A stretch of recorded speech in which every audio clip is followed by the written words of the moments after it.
Hello, and welcome to the Everyday Business Problems Podcast. I'm your host, Dave Crysler.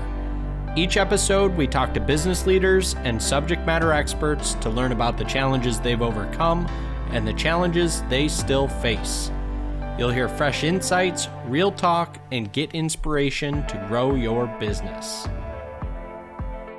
Hey everybody, I'm so excited to be welcoming Sam Klaidman of Middlesex Consulting to the podcast today.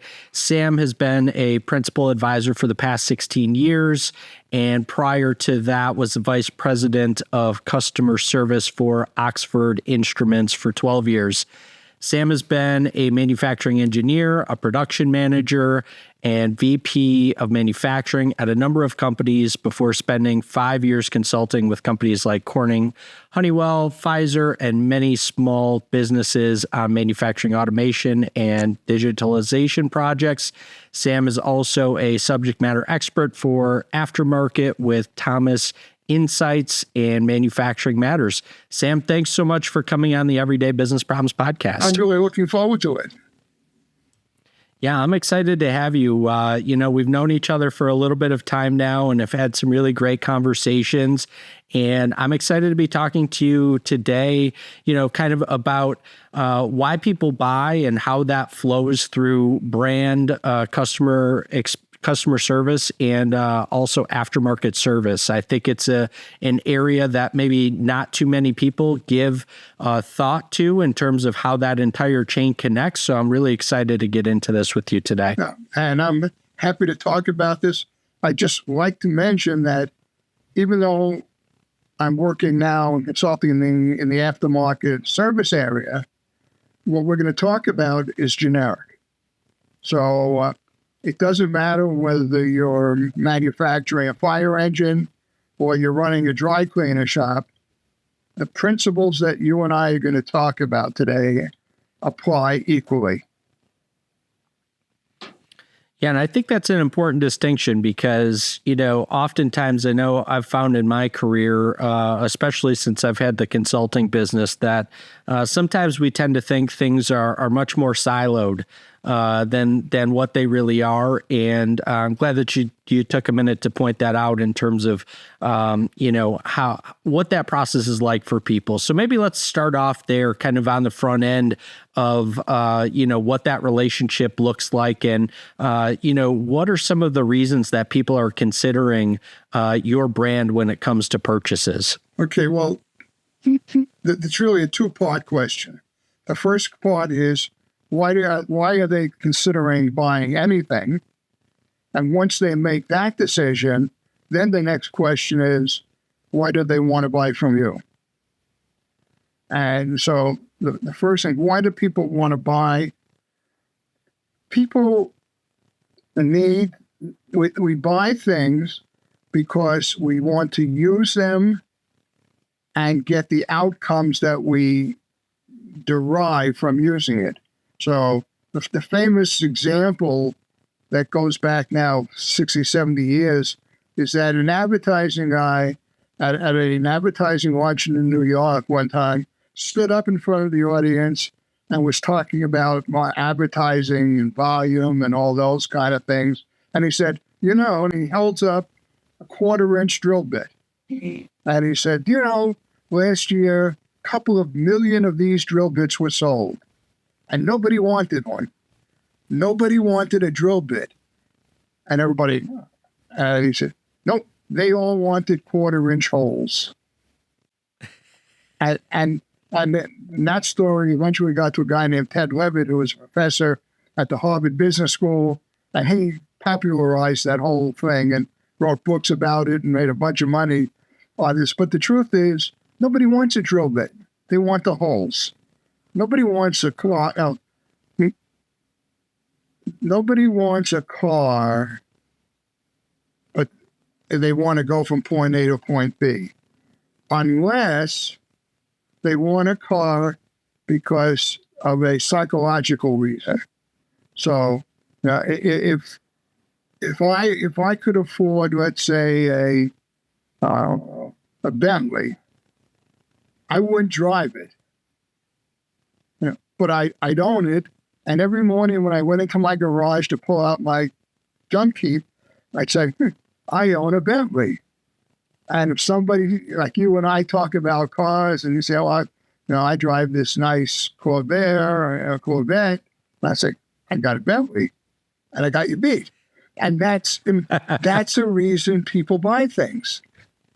A lot of that is in the intangible things like art.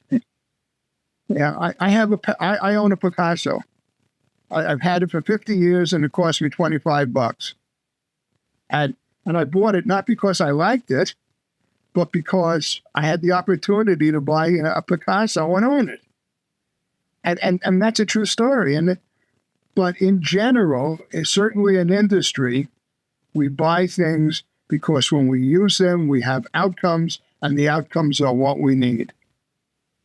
And that works B to B or B to C. Yeah, you go out and you go to the market and you buy some Campbell soup, and you're buying it not because you want the can that Andy Warhol painted, but you want to have some soup with it with the kids for dinner. And that's why you buy. And once you buy, then comes the tough part: is who do you buy it from? And so, in business, let's talk first about business. You go do your research and say, okay, I'm going to buy, I don't know, I need a bulldozer. See, that's a good example, yeah? Okay, yeah. So we look around and say, who sells bulldozers? And you look and you find Caterpillar and Deere and Komatsu and a bunch of other guys. And you start looking at the specs and you start looking at the pricing and all that, and you say, yeah, the best bulldozer for me is one from Komatsu. And then you talk to some friends of yours in the business. And you say, I want to buy one of these. And Komatsu, blah, blah, blah. And the guy says, you don't want to buy that. And go buy a Caterpillar. Yeah. Here's all the reasons that Caterpillar taps them. And it's not the spec sheet. It's because they have better service, better parts availability, higher quality. They have all these programs to monitor the performance and tell you when you need to get it replaced or repaired. And when it gets really old, they have refurbishment, remanufacturing. All those are the reasons to buy Caterpillar. At which point, that's a decision you make because that in the long run, that's what makes sense. It's the same thing when you go to a dry cleaner, you say, well, I'm going to go to the one closest to my house. And then you're out there and talking to your neighbor, or your wife's out there talking to a neighbor or a friend. I'm going to go up to Joe's and start bringing whatever. And he goes, I've had real problems with them. I use Fred's. He's a little further away, but he's a little cheaper. And I've never had any issues with lost items or damage. He's just a higher quality cleaner. And that's how you make your decision. So it's a combination of finding what your needs are, analyzing how you can get them resolved, and then finding the best one that covers all bases, both economical, and I get more miles per gallon from this and that, or emotional. I buy the Bentley because it makes me feel good. And that's how you wind up making a buying decision. Yeah, I mean, that's, I appreciate that you went into such detail around both examples and really how it starts in terms of that kind of initial, emotional need, right? Or the result, right? We're always seeking what the result is, and the means to get there then becomes the thing that we're, ultimately purchasing to help us get to that point.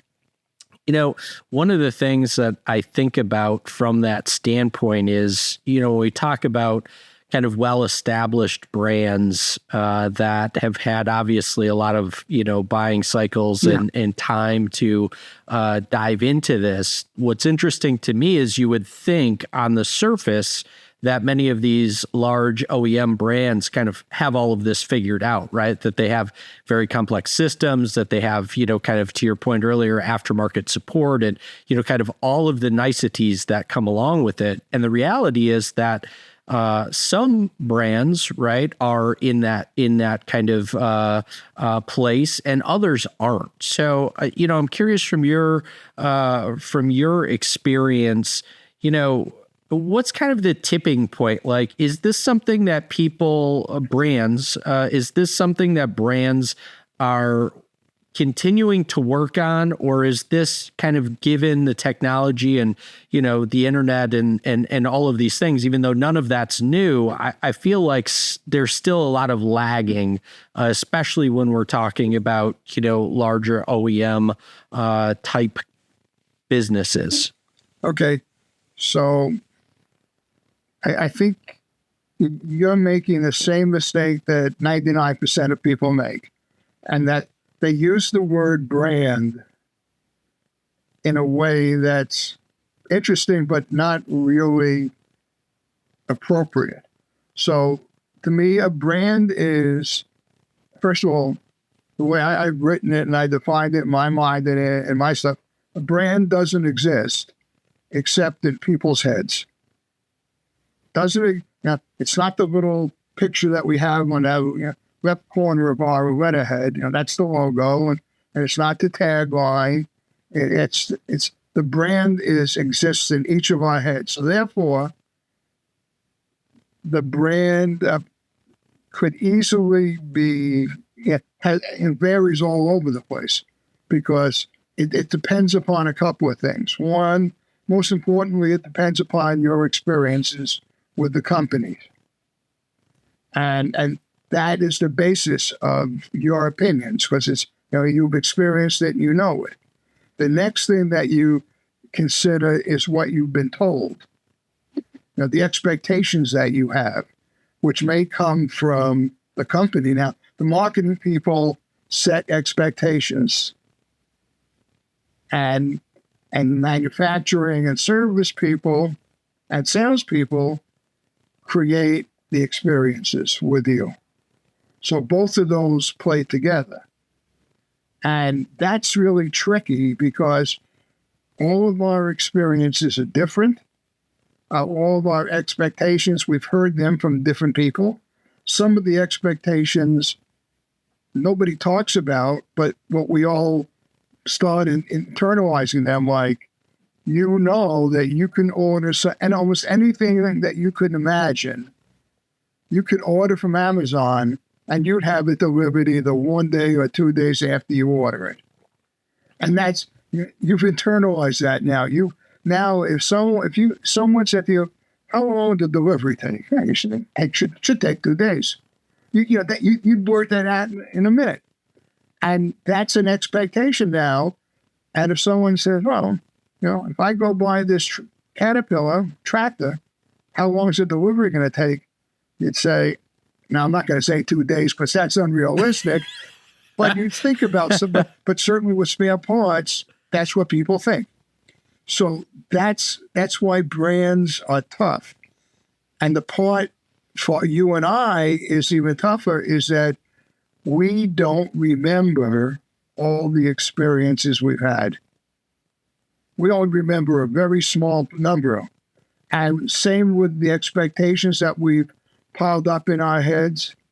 I don't remember all the things that people have told me about my local garage or Caterpillar or anybody else. And it turns out that somebody studied that. People study all kinds of crazy stuff. So a guy named Daniel Kahneman, who happens to be a Nobel Prize-winning economist, he also does studies on socioeconomic things. And he discovered a thing that he calls the peak end rule. So if we have a stream of experiences with a company or a business or a store or anything else, we tend to, over time, we remember two things. The way we felt at the peak happiness or negative stress. And the other thing we remember is the last part of the whole journey. And so if you think about Disney, Disney really internalized it down at Disney World and Disneyland. And so now it used to be people came back, how was it? It was good, but I had to stand in line for 2.5 hours and it was 89 degrees and 110% humidity. It was brutal. Now, when you buy your ticket, they assign you a time. And they know, they can calculate, we can, the Ferris wheel, I don't know, whatever the Magic Mountain is, we take 50 people a minute. And so we can, every minute, here's your time. And we know you're going to be in that next bunch because we don't let people cut the line. And if you miss, then you move up ahead a little bit. But they do that. And then at the end, they play music and make it easy and comfortable for you to have a good party memory. And that's why they do it, because they know a month later, your kid's only going to remember, it was scary in the tunnel. And then when I came out, I saw Cinderella. And that's what they remember. And that's what we remember individually. That's how our opinion, our version of the brand for whatever we're talking about, that's how we form that. It's really interesting. That's something new for me. I hadn't heard that before. It all makes, complete sense. One of the questions that I was thinking about while you were talking about that was, it's interesting because I then think about with those kind of limited memories, and it's probably going to be different based upon, if you're going to buy a tractor, right? You're only going to buy one of those. You're only going to buy so many tractors in your lifetime, right, versus maybe some other transaction. So it's obviously different for different types of relationships and ultimately purchases. But the question that was kind of in my mind around that was, it's interesting is, do you then go back and kind of seek out additional influence when you are then contemplating your next purchase because of that limited amount of kind of memory and experience that you are relying on? Well, yes. And you do it anyway. If you're making a big dollar expenditure, you're not going to just rely on your memory of the prior, but because, you're smart, and, the viewers are smart, and they say, if I bought something 10 years ago from somebody, are they the same company that is going to behave exactly the same way today? And the answer is no, because nobody is that consistent. So no matter what, on a big expenditure, you're going to go and talk to other people who've had other experiences, ideally with the company you're thinking of buying from. But if not, you get enough other insights that you can use your own intuition and say, okay, so they returned when I bought the house 10 years ago, they returned my calls in 45 minutes, and that was good. But and you talk to your friends and they say, no, I call, and then if either they answer immediately or they call me back within 2 minutes. Okay, so then, you say to your person, if I call you, how long does it take to get a call back? Well, I answer your phone or I call you back within 2 minutes. And so you check those things out. Yeah, makes complete sense. One of the other things I was thinking about specifically around, your Disney example, I think it was a great example from the standpoint of how can these businesses, right? Let's talk about business from a general standpoint now. How can these businesses take those insights and prioritize them in a way where they're doing something then back to the Disney example, because I think that's a great one to highlight in terms of the difference of what that experience was like for an end user years ago compared to the insights that they gathered from those experiences to then determine, right, hey, if we do this and roll this out, here's what we can potentially anticipate. Right. Great question. And the answer to that is that's why we all have survey fatigue. Because the people in the companies realize that if people are making these buying decisions and rebuying decisions and recommendation decisions based upon these experiences, then I better know how good a job I did on these experiences. And if I find that I'm weak in one area, then that becomes my priority to fix it. So that's exactly why we get buried with surveys. And I was in that business for a while. I was working part-time for a couple of years with a survey company, and if you really do it right, you can get a lot of valuable information from your customers pretty easily. Because people, if you and I have a relationship and I ask you, how did I do on these 4 things? You're probably going to say, well, I'm going to answer him because he's supplying me. And so there's benefit to me if he can get things better. So you participate in a survey. Now, if you get a survey from somebody you never heard of, or you get every time you walk into the same grocery store, when you get home, you got a survey on your text. They say, "No, I don't do it." But yeah, that's why people do surveys. And there's this whole concept called customer journey mapping, which is fascinating. And now, briefly, what that is people study and identify every step of every interaction that you and I have with the people who we do business with. I saw a study where a guy did, I think it was somewhere around 30 steps of buying a cup of coffee at Starbucks. So there are 30 distinct steps that they've identified. Yeah. And it starts, how was the parking? Yeah, and it ends, they say, thank you very much. And as I walked out the door, and there's each of those steps. And then they survey people, and maybe they don't do tons of them, but they do it in person and say, how did you feel when you were waiting 5 minutes for the barista to thaw out the strawberries that are going on your iced tea? Yeah. I thought it was fresh strawberry. Yeah. And they find that stuff out. And if they're smart, they adapt and make it better. And that's what they do. But of course, they also remember the peak end rule.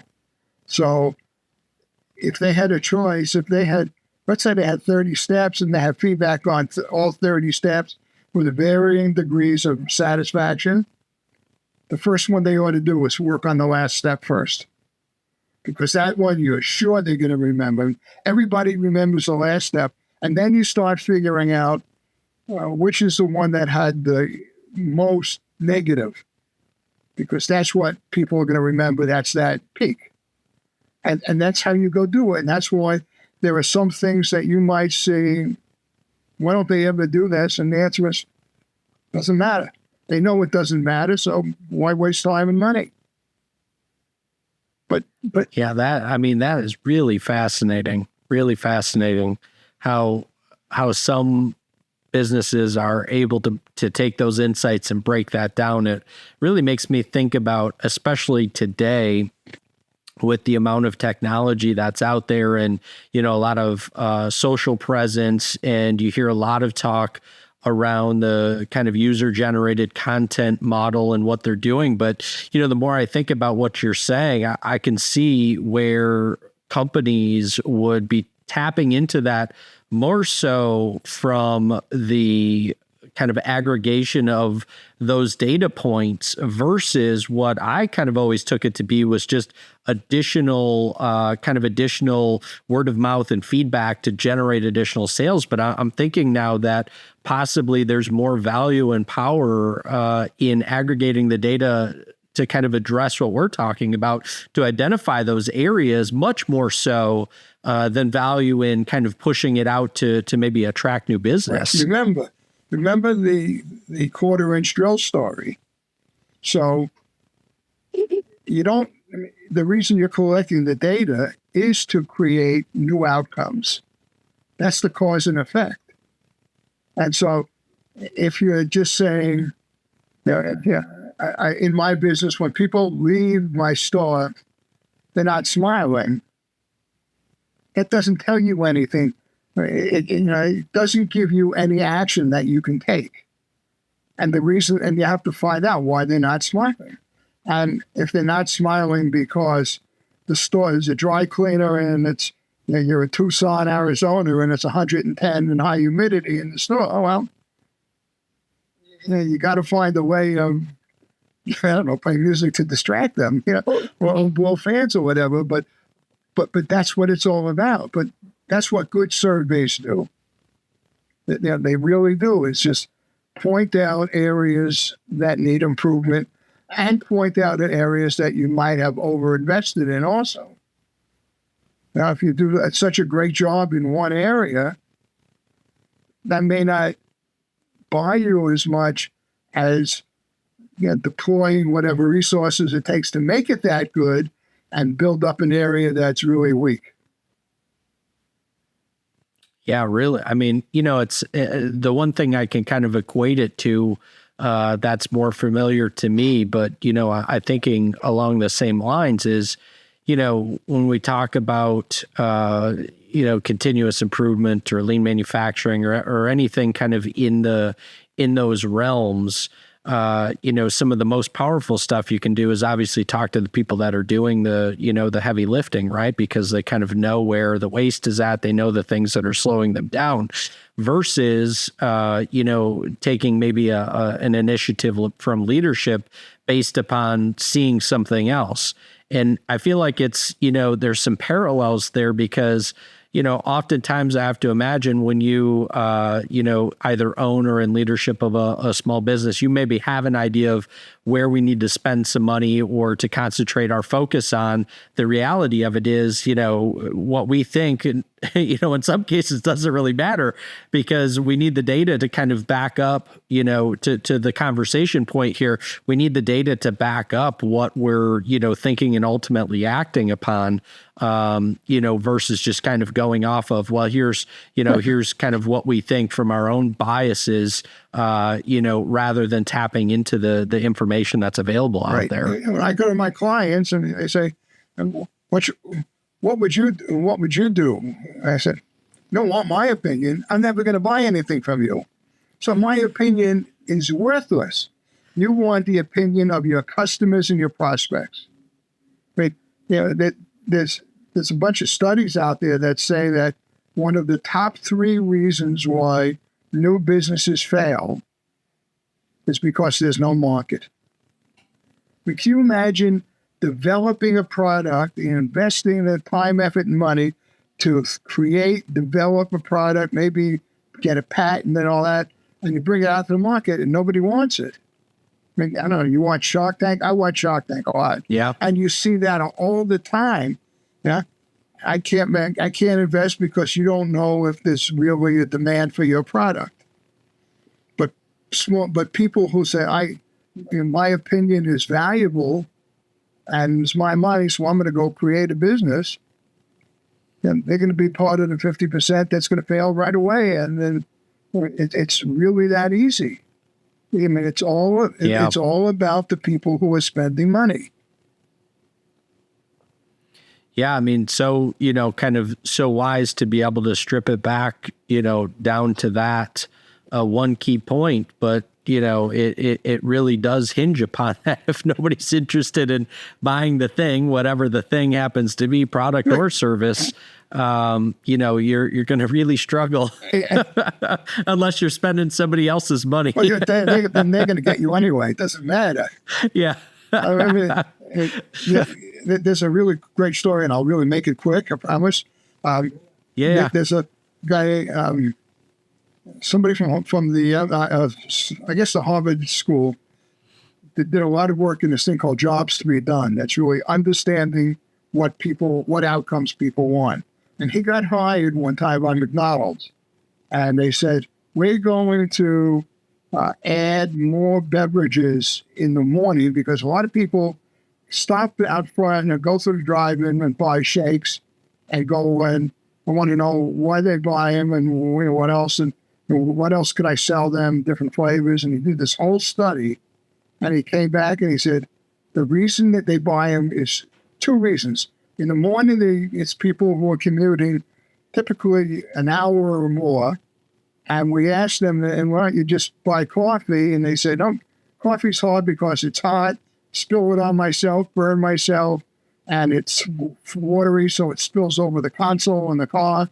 But the shake is thick, and it doesn't spill, and it lasts so much longer because it's so thick and cold, and that's why I buy it. And the other one was mothers who are, I shouldn't say mothers, but people who are picking the kids up from school, and they want to get the kid the shake, and they have their coffee and just catch up and buy. And that's the reason. So he says, it doesn't matter what flavor you offer, they don't care. The only thing they care about is getting in and getting out.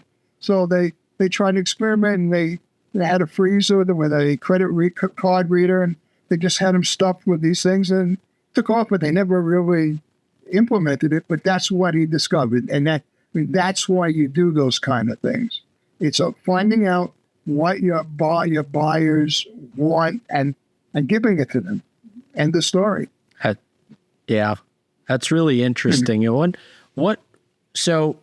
I know you've worked with some really big businesses out there, Sam. So, kind of from a general standpoint, because considering, businesses of all sizes are going to have different budgets to allocate. But my real question comes down to, for businesses that haven't considered something like this previously, what in your experience has been a good way to tap into this information? Is it something as simple as, trying to figure out the best way to survey people in and out of that business? Is it something more wide scale? What would you say to that question? Well, that's a good question.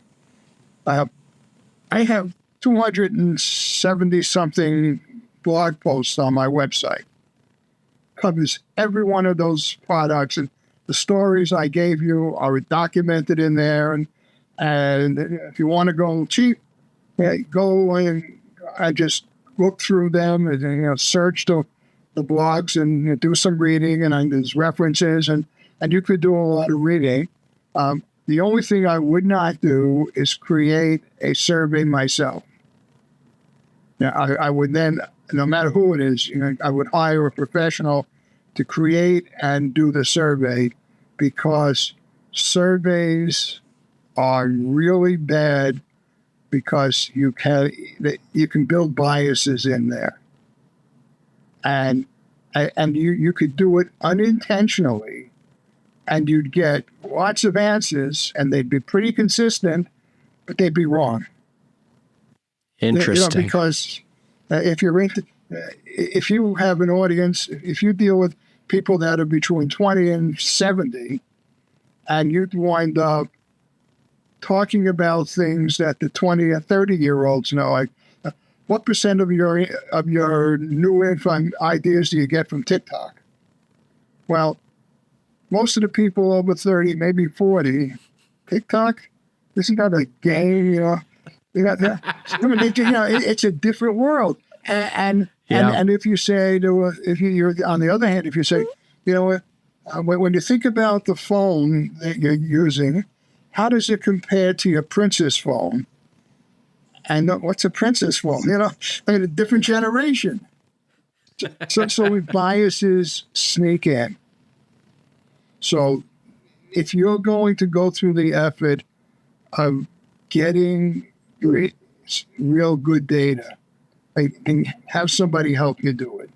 And if you come to somebody and say, I really need help with this, I could do the math, I could figure it out, but just help me structure it and help me field it, it's not going to cost you an arm and a leg. It really won't. Yeah.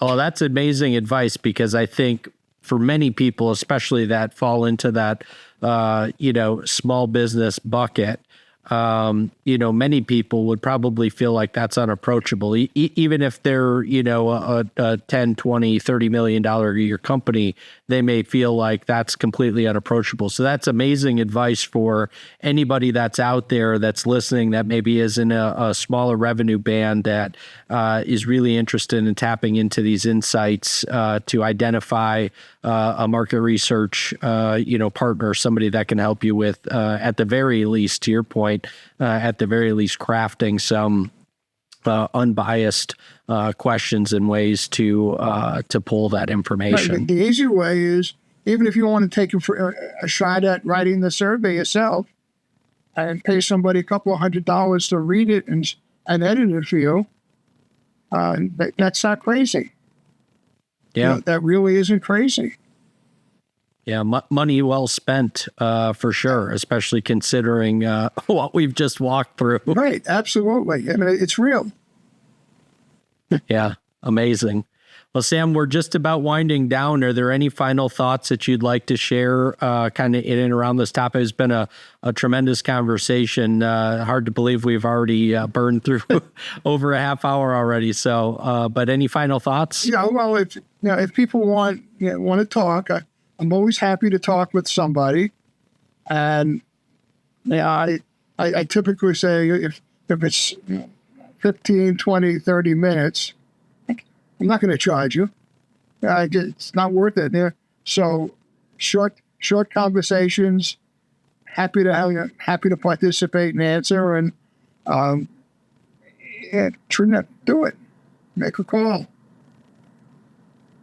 Yeah, well, I would encourage anybody out there. You are beyond a wealth of information and a tremendous person in general. So, Sam, for anybody that's out there, where's the best place that they can connect with you at? The best way is to go on my website, middlesexconsulting.com, one word. And I'm sorry it's long, but I didn't know. I wasn't smart enough when I started my company to make it shorter. But middlesexconsulting.com, and there's a contact tab, and just write a question or comment or whatever, or I need some help here, and then just email it. Emails to me, and we'll start. Just make sure you leave a way of me to contact you. Yeah, perfect. I'll make sure to put that in the show notes for everybody out there in case you want to reach out to Sam. Sam, thanks again for taking your time and coming on the Everyday Business Problems podcast. That was a pleasure. I really enjoyed it. You had good questions. Thank you so much for listening today. If we brought you any value, please rate, subscribe, and share our podcast. Also, be sure to connect with us on social media by searching @The Crysler Club. Until next week, I'm your host, Dave Crysler.